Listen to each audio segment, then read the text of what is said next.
জাতীয় নাগরিক পার্টি বৈষম্য বিরোধী নতুন রাজনৈতিক দল আত্মপ্রকাশের একদিনের মাথায় দলটির বিরুদ্ধে গুরুতর অভিযোগ ছড়িয়েছে। সামাজিক যোগাযোগ মাধ্যমে সমালোচনা ও বিতর্ক বেশি হচ্ছে দলের একজন যুগ্ম সদস্য সচিবকে নিয়ে। ওই যুগ্ম সদস্য সচিব সমকামী হিসেবে দাবি করছে, তাকে পার্টিতে অন্তর্ভুক্ত করার কারণে সমালোচনা করছে দলটির ইসলামপন্থীরা। দলের দুই মুখ্য সংগঠক বিষয়টি অনিচ্ছাকৃত ভুল বলে স্ট্যাটাস দেওয়ার পরে দলটির মধ্যপন্থীরা রাজনৈতিক পরিচয় সংকটের মুখে পড়েছে।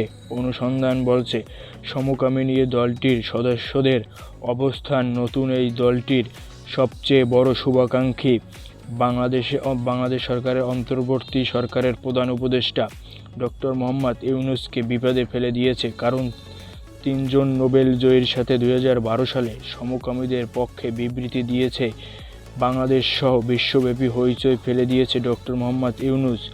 সবেমাত্র ঘোষণা করা হয়েছে নতুন রাজনৈতিক দলটি নাগরিক পার্টি।